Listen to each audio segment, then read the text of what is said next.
Hi, everybody. I am Dory Chattel, Executive Director of the nonprofit Medical Education Institute. We are delighted to host English, no longer my first language, y'all. We are delighted to host today's World Kidney Day webinar with investigative journalist Carrie Arnold, nurse and MEI program director Jen Raver, and patient advocates Lorene Alba and Nilcha Gedney and Clem Johnson. So we hope you enjoy the session. Okay, well, thanks everyone for joining us today. This has sort of been a project that I've been working on for quite a while, and I do a lot of work kind of talking about issues that are at the intersection of health and the environment. And so, what is it about the world around us that affects our health is sort of what I really enjoy writing about. And I began investigating the dialysis industry back in 2019. It started after my mother-in-law was diagnosed with chronic kidney disease. So that's how it started in 2020. I spent a year working on a large award-winning series for the online magazine called Undark that was looking at various aspects of financial issues in the dialysis industry. And then in 2022, this past year, I've continued my work in investigating dialysis through a National Journalism Fellowship at the Center for Health Journalism at the University of Southern California. I was selected as one of their national fellows, and I have spent the last year working on a piece for Mother Jones magazine that's investigating an issue affecting a lot of patients on dialysis known as involuntary discharge or termination. Some patients call it just being kicked out of dialysis. And under the rules created by Medicare and Medicaid, involuntary discharge is supposed to be only used in rare occasions and sort of as a last resort for patients when there are threats of violence and that sort of thing. But as I've spoken with people in the dialysis community who are on dialysis or their loved ones, I found that this isn't always the case, that the rules aren't always being followed. And so my piece for Mother Jones is looking at the truth about how these rules are being followed and what the implications are for patients. And as soon as I started reporting, I ran into problems. There's a lot of information that's collected about dialysis. I mean, there is ridiculous amounts of information that you can find online. It's all anonymous, but you can find insane amounts of information that you really can't about any other chronic condition. So I thought it'd be pretty easy to find information on the number of patients who have been kicked out of dialysis. I was wrong. There is so much information published, but this information really isn't. It's alluded to in some annual reports for some of these ESRD and stage renal disease networks, but you kind of have to go hunting for it, and it's not all there, and there isn't the kind of statistics around it that you really need to be able to say anything about how frequently this is happening and who it's happening to and who it is most likely to be happening to, and all of these things that are really important to a reporter. So I filed a Freedom of Information Act request with Medicare and Medicaid, and I requested an expedited fulfillment, I guess. I don't know what you call it. And to my absolute astonishment, they said, okay, and actually got me the information, documentation on all of the involuntary discharges that happened between 2012 and 2021, from January 2012 to December of 2021. So that would be a decade. And my analysis of the data showed that a little over 500 people each year are affected by involuntary discharge, and that this number is on the rise. In 2012, 310 people were kicked out of dialysis, but in 2021, that number was 655, which was an all-time high for the data that I have. And so working with some of this preliminary data and doing reporting, talking to some of these people who are on this webinar has been a big portion of the work that I've been doing as a national fellow.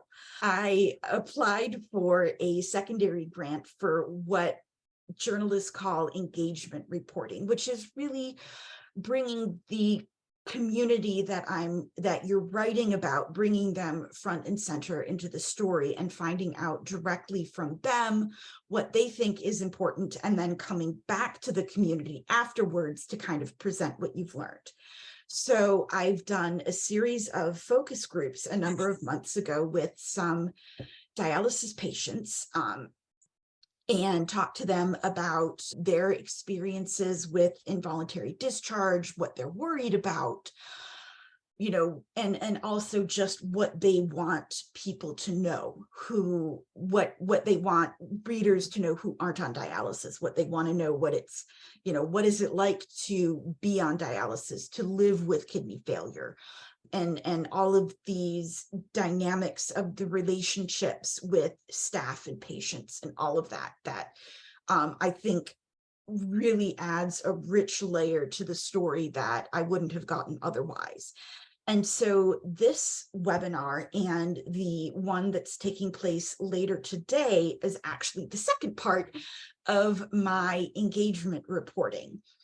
And so what has emerged from all of these discussions and all of my reporting is that the process of involuntary discharge is unique to each person, but what happens before the discharge, I mean, months, often years before the discharge, is there's a breakdown in patient-clinician communication.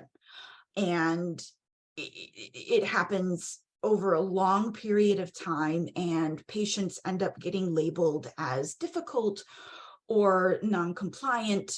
And even if it doesn't result in a patient being kicked out of dialysis, it does have a very strong negative effect on their health and how well dialysis works for them, because they might not be understanding what's happening and what they need to do, and issues are not getting resolved, and so on and so forth. So this webinar is specifically designed for patients, and it's something that about how communicating when you have a chronic disease, communicating with your clinical team is really, it's a skill, and no one teaches you how to do it.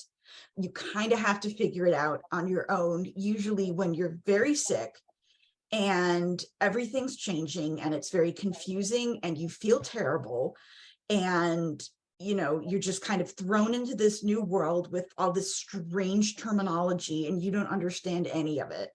And it's really hard. And so this webinar is really designed to help you learn how to better communicate your needs with your nurses and doctors and technicians, so they can help you and you can express what you need from them. And that can go a long way towards improving your health and potentially preventing involuntary discharge. And so after everyone on the panel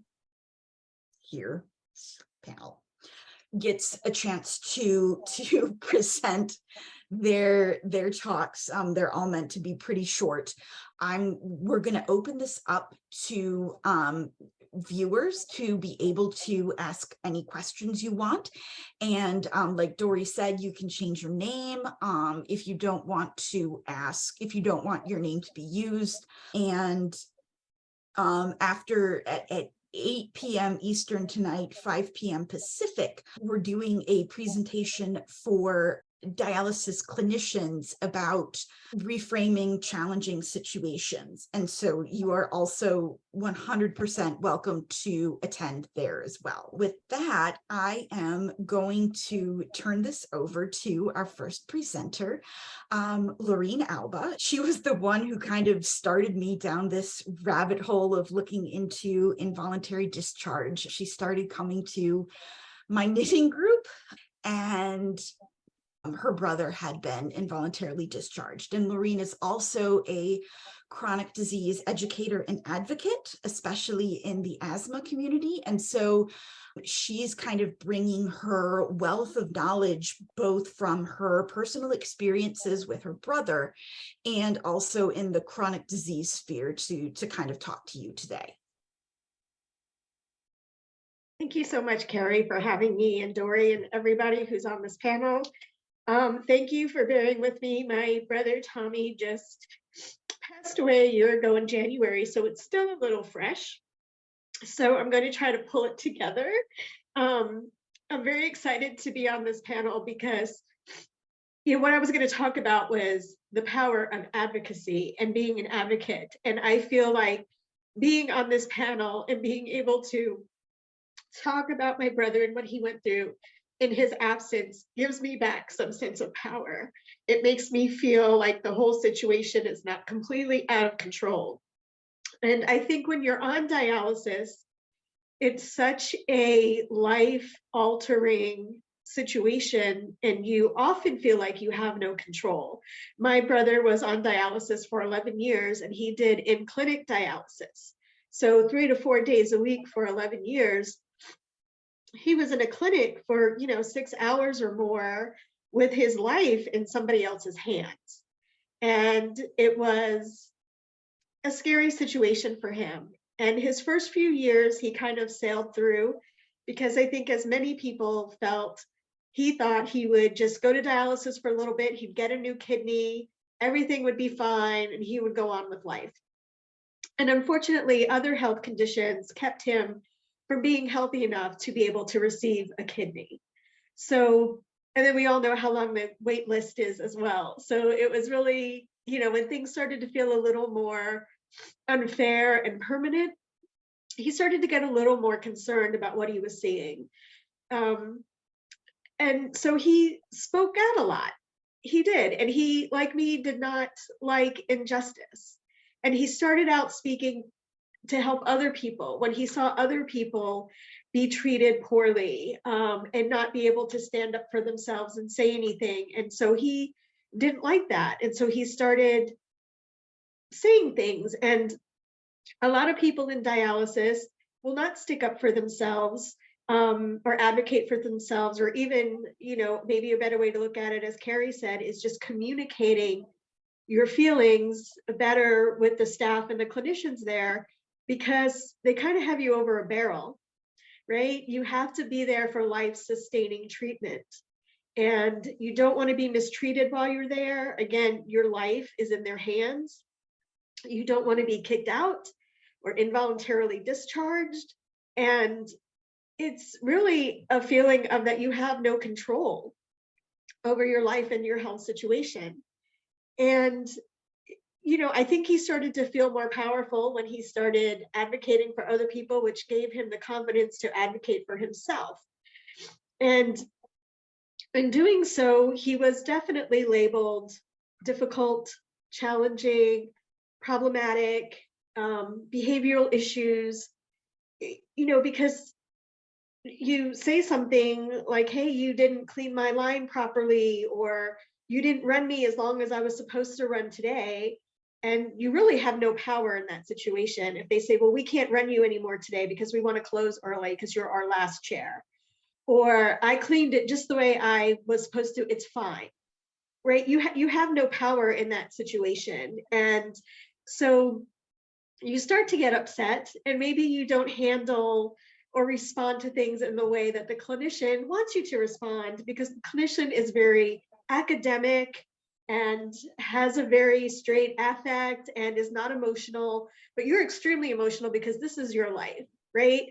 And so finding a way to get clinicians to be a little more understanding about what patients are actually going through, and then getting patients the skills to be able to communicate with clinicians in a way that they understand. There's just a huge gap there, and it's really challenging. And what I really want to say is the best way you can advocate for yourself, and I know it's hard because there's a power dynamic, right? You're sitting next to a doctor who's in a lab coat with a stethoscope and their big, you know, college degrees, and they're telling you this is how it is.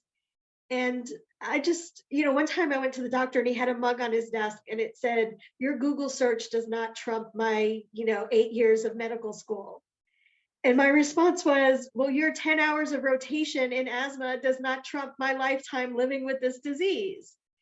And, I think it's very important that as a patient, as an advocate for another patient, someone in your family that you're helping, it's very important to realize that you do have power. Don't let them take that power away from you.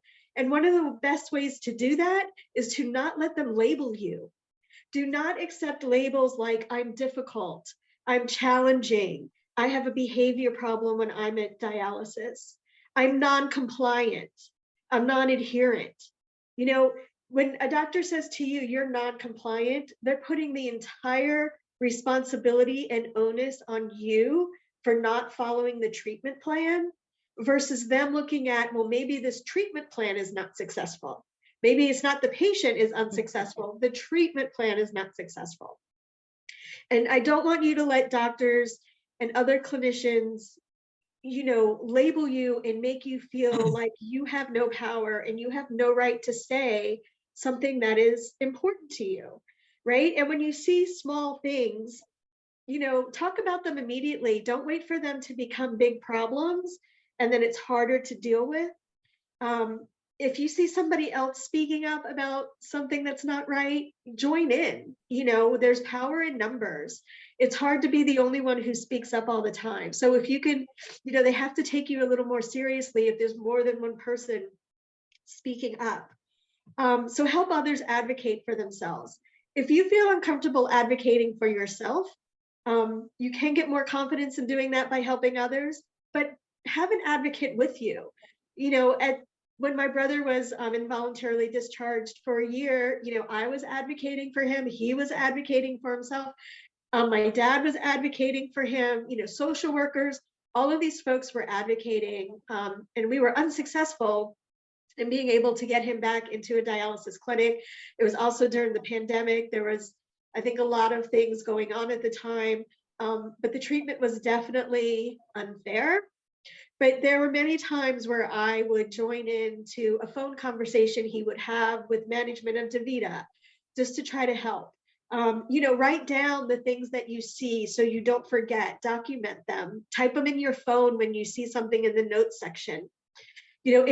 Tell somebody else so somebody else knows and can give you some guidance and recommendations on ways to handle these types of problems, because there's really, from what I've seen at the clinic my brother went through, which again was DaVita, there was no conflict resolution process, right? So if there's no process to bring up a concern for health or safety or cleanliness or anything like that, then the minute you bring it up, then you're the problem.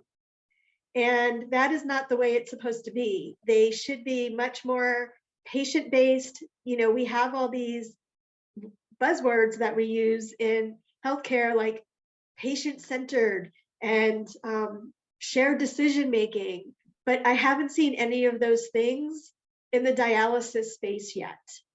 So I just really wanted to say, don't accept the labels they put on you. And, when something's not right, bring it to somebody's attention and know that you have power. Don't give up power in this situation, and know that you can find ways to communicate and reach out to other people, other patients going through chronic conditions, through advocacy organizations, through management, anybody that will listen to you, just speak up. And I'll stop there. Thank you so much, Lorene. I really appreciate it.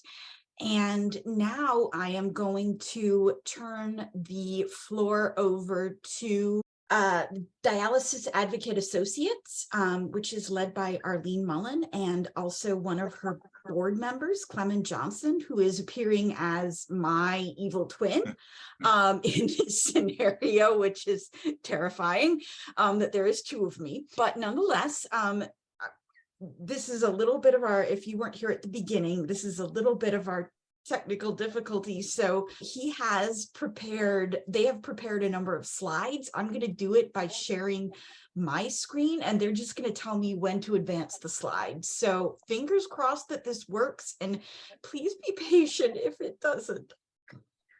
So let's see. Let me see if I can do this. Okay, can you see this? I can see that. You're a little far down, go up. Yep, Go up. there we go. There we Okay. go. Okay. All right, are you ready? Yep. All right, greetings all. Clement Johnson here. I do apologize about the inability to see me on screen. I do call myself a nice, charming, looking young man, but hey, we'll see that at another time. I want to continue the conversation that we just had from Lorraine. And basically what I've done here without speaking to Lorraine is I have basically everything she said, but I have it in writing. Basically, the first screen here just simply tell you the name of our company. And I have someone that's going to elaborate on that later. Let's go to the next screen, please. I'm going to just keep saying next. How's that, Carrie? Perfect. Okay, my conversation, the first half of my conversation is going to be talking about preventing dialysis patients involuntary termination. You all used another word. The word that we use here on our board is termination. Okay, I think you call it involuntary discharge. Okay, so for anyone that's listening, what I'm simply saying is that where you're hearing involuntary discharge, we are calling it termination, which is the same thing. They're removing you from the clinic. All right, again, this is the headline, preventing involuntary termination, and of course, our phone number in case you need to contact us. Okay, this first slide tells you everything that we believe in. From day one, keep a diary. Again, I heard Lorraine speak on writing things down, putting it in the phone. You must record detailed notes in your diary.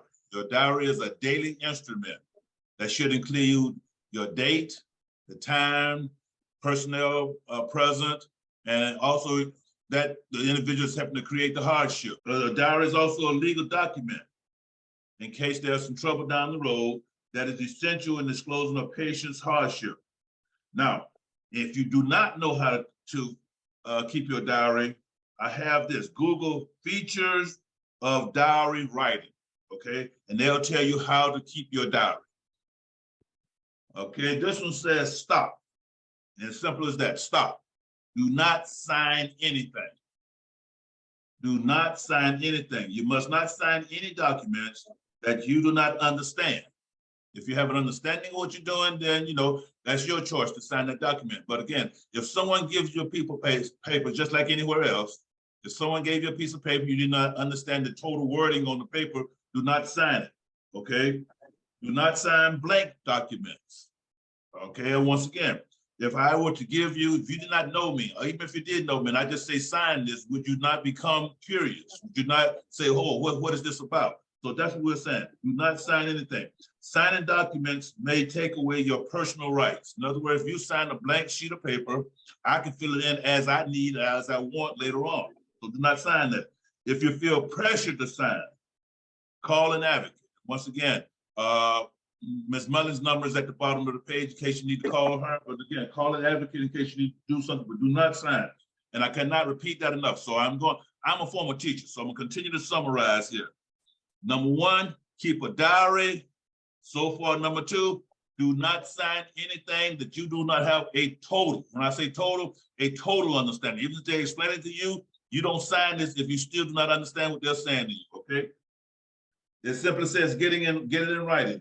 All right, you must ask for all communications, orders, and requests associated with your treatment be in writing. It is preferable if it is writing in the company stationery. In other words, that way you have further proof that it came from this clinic. Okay, so again, get it in their stationery. You must request a written copy of your patient's rights. You must review your written copy of your personal record annually. Now, I said annually here, the board came and touched me on my shoulder and I didn't have time to change this. They said maybe, Clem, maybe every 6 months, just to make sure. But again, definitely annually, okay? And especially if you're suspecting any kind of, you're having any kind of hardship, or if you feel like you're going to be terminated, or once again, the word you are used is involuntary discharge. If termination is forthcoming, these are the things that we are saying you should use, okay? If termination is forthcoming, in other words, they've already informed you, hey, we are going to terminate you. Counteractions. If they have informed you, they be in the clinic, okay, has informed you that they're going to terminate you. These are the things we're saying that you need to do to combat that, all right? You should ask the person informing you about your termination questions concerning termination. Record the entire conversation, dates and time, and once again, place it in your diary, all right? You should immediately contact, once again, our company, Dialysis Advocate Associates, any advocate that you know, okay? The telephone number is listed, okay? You should contact the individuals below if the clinic does not provide protocol for patient termination. First person who we ask you to talk to is a registered nurse. And again, not necessarily in this order, but these are the people we want you to contact. Talk to the registered nurse, talk to the floor manager, talk to the director of operations, and then make sure you notify your doctor of what's going on, all right? And once again, as I've said from the beginning, record all conversations in your diary. And most importantly, the question you want to ask each one of these individuals, why? Why? Why am I being terminated? What did I do? Again, Lorraine had a great conversation about that, but you want to know why. Tell me exactly why they'll let me go so that I can have this information, I can pass it on to others that's going to assist me. In other words, this will help you become an advocate, and this will help your advocate. If you're informed the behavior contract is the reason for termination, you should ask for a copy of that behavior contract. Ask that the behavior contract be explained in detail. Ask if you signed the behavior contract. If you did not sign the behavior contract before, do not sign it now. Again, go back to the stop sign. Do not be signing anything that you don't understand. And last but not least, contact, once again, our company or a dialysis. And again, when I say our company, what we will do is put you in touch with an advocate. This company that we are conducting, we're not advocates. We will put you in touch with our advocate, who is Ms. Arlene Mullins. All right? That is it. Okay. That is it. With that information, like I said, what we can do is tell you more about the company and what we are doing and what we're trying to do. Okay, with 2 or 3 minutes left, what we're going to do is tell you about our company. Once again, for those individuals listening and for the panel here, we are not advocates. We are fighting to assist advocates and to assist patients. But once again, Mr. Bill Summers will give you more information. We do not advocate for patients. We advocate for changes in laws and procedures to benefit patients indirectly. We don't step in and advocate for the patient and the patient's situation with the clinics. We're kind of behind the scenes. It's a new venture we have. We're just getting started with it, and we hope to be very successful with it and add another eye to the overall program. We do this without charge to the patient. We'll do whatever we can to help the patient get through the process when we can and fight for a better situation and better procedures that they can. I don't know if you can hear me. I'm about out of time, I know. If anyone would like to speak to me personally, I'll give you my home phone number or my business phone number, 850-800-7744. You're welcome to call me any time of day or night. If you have any questions, like I said, this is a new venture for us, and we're looking forward to helping out in other ways. But basically, it all comes back to the benefit of the patients. Wonderful. Thank you so much. That information was really, really helpful.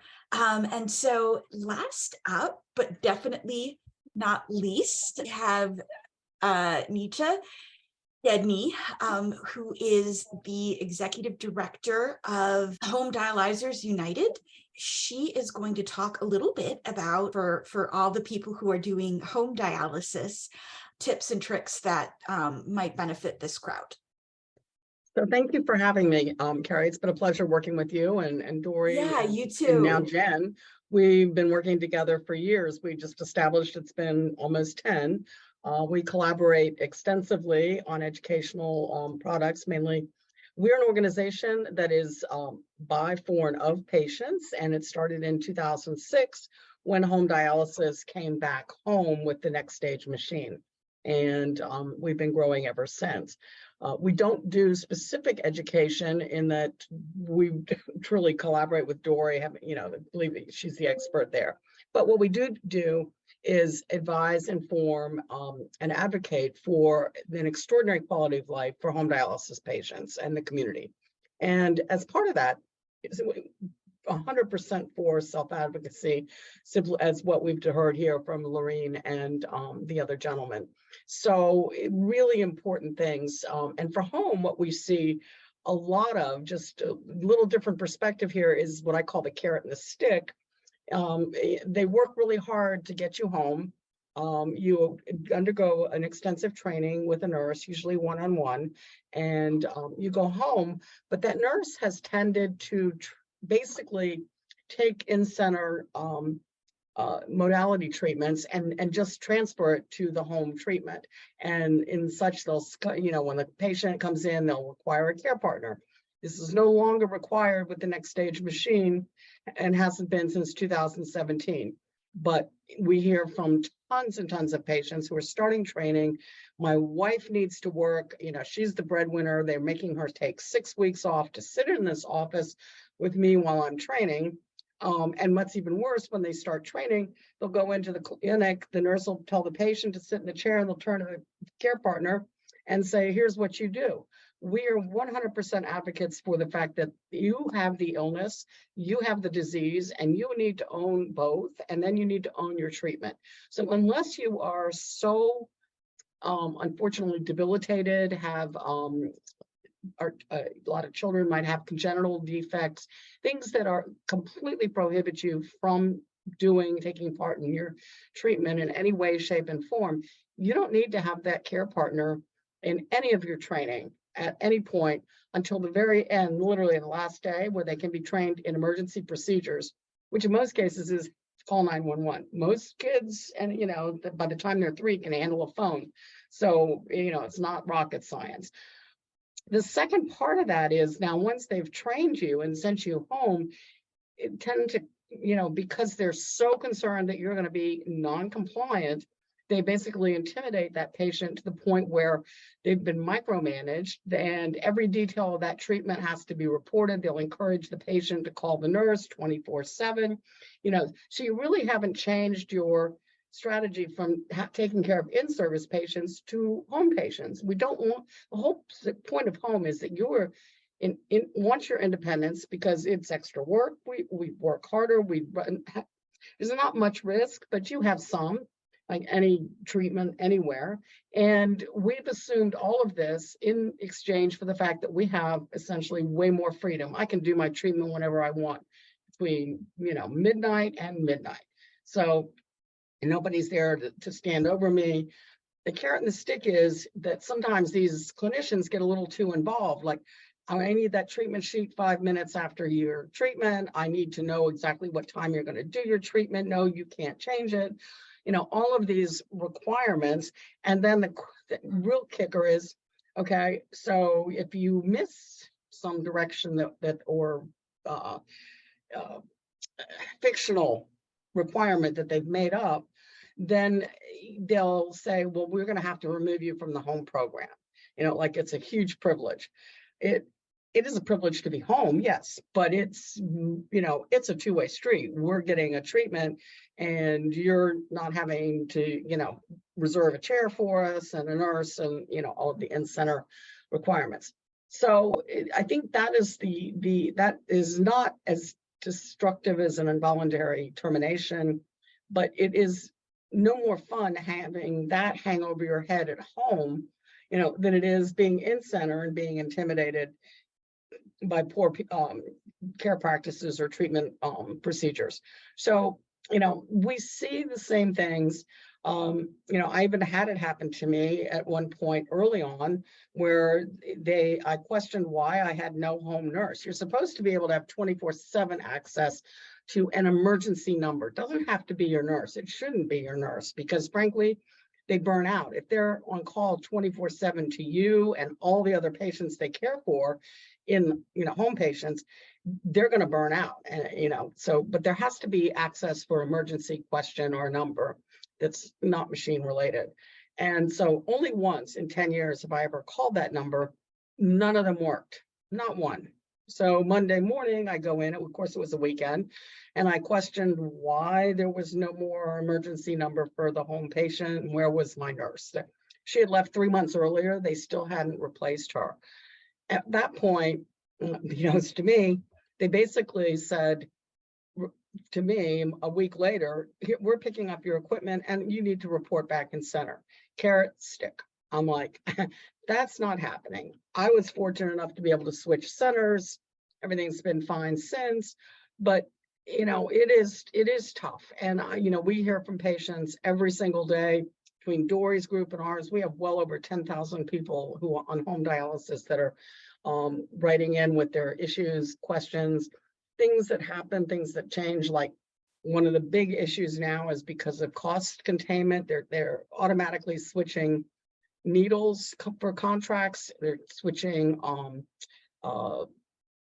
medications to cheaper medications that may or may not be effective. And all of these things affect our health and we have no say in it. And so the advocacy tips that you heard from Lenore and earlier and that dialysis advocates have put up apply to us too. I tell every patient, A, know your labs. B, always keep a diary. I keep one, maybe not fancy, but I keep steno books. I go back literally 30 years. I don't know what feel way, but at least 10 years I always keep. And everything I do from my grocery list to treatment to any issue that happened during the day goes in that little notebook. And you'd be amazed how many times I'll go back, I'll think, well, that was the summer of 2020. I need to find out. And I can flip through there and find a phone number, who I spoke to, whatever. So that is a critically important legal document that every body should do in all aspects of their life, whether it's dialysis or all of your healthcare. Keep that personal record. It's just for your use, but God forbid you do have to go to court or you have an issue, you could go back and see what happened during that period of time. Let's see, some of the other things that are, medical records. This is a real kicker, and I learned again the hard way. I started dialysis and somebody had labeled me diabetic. And I'm like, 3 years go by, I'm getting foot checks, I'm getting, I don't take insulin and I don't have an A1C on my labs, but my diagnosis that's in there and that goes to the hospital, anywhere you go, that diagnosis is in that record that I'm diabetic, and that affects how everybody treats you. And I'm like, I'm not diabetic. They're not going to believe you because it's in that record. It took me 3 years to get it off my record. So from that point on, I contact my GP, and now with the use of like my chart and some of these patient portal health records, they're really helpful because now I can see all the medications that they have me taking and I have me taking. And I've gone in literally monthly and delete the ones that I don't take anymore. I mean, if you took an antibiotic in 1970 or I guess the last one was 2017, it's still in there. Am I still taking it? No, but I go to the hospital and they're wanting to know why I'm taking an antibiotic. So, it's really critical that you continue to clean up that my chart.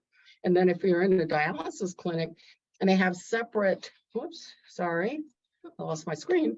And they have a separate record, contact their records department, not the clinic, but the company's records department every year.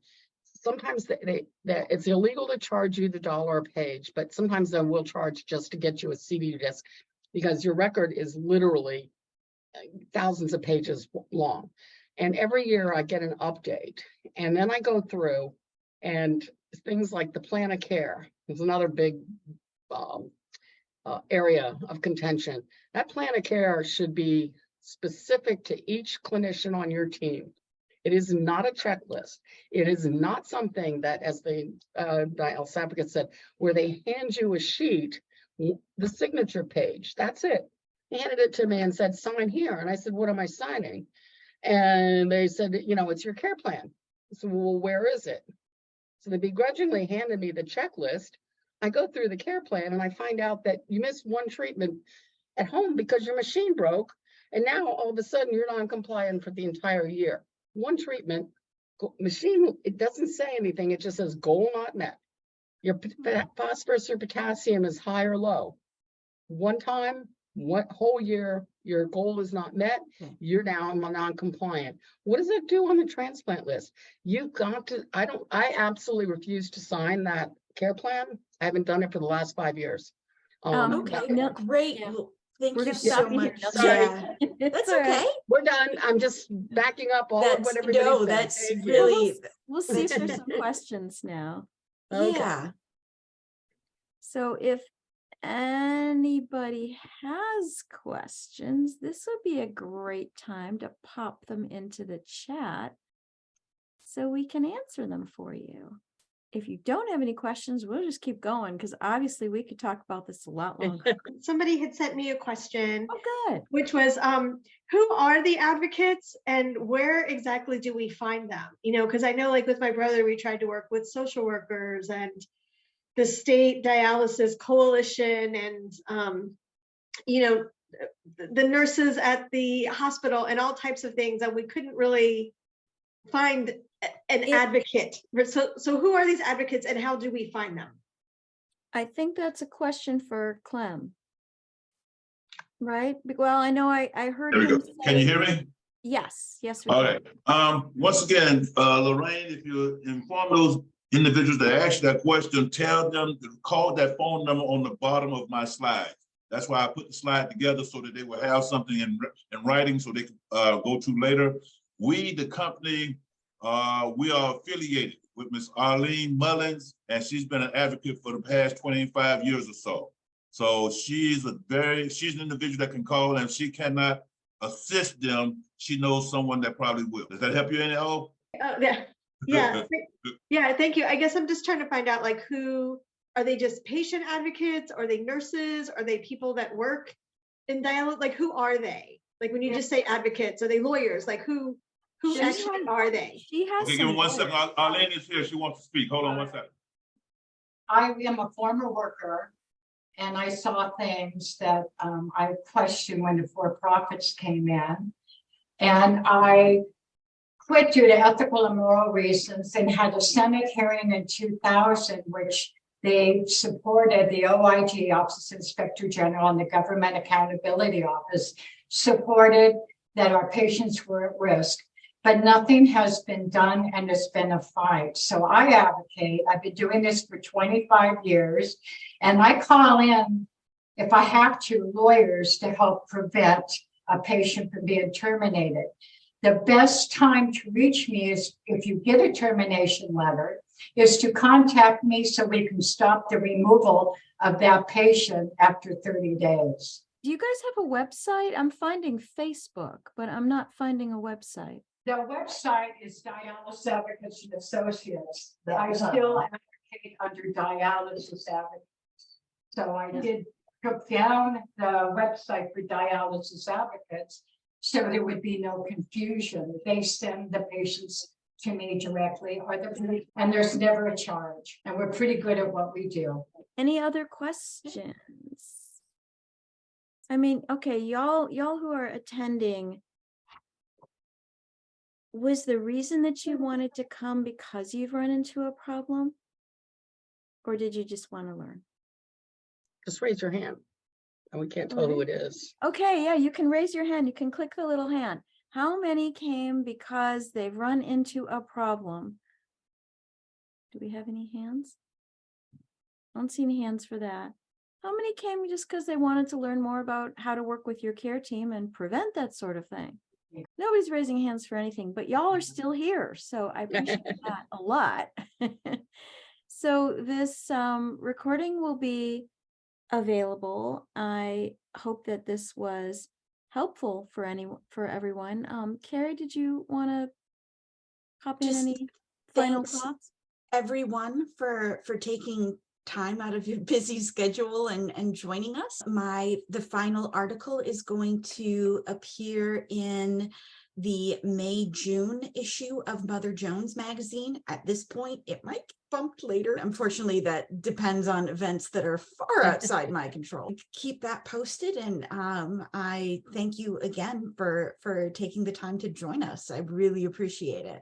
All right, and I just want to say, if you don't subscribe to Mother Jones, it's a terrific magazine. We do, and it's something I read every month. And I wanted to thank our panelists again, because your stories are what really bring this to life. And I think that the tips that we got are some of those I've never thought of or heard of in 33 years. So I really hope that we've pulled together some information that will really be useful to help other people prevent this.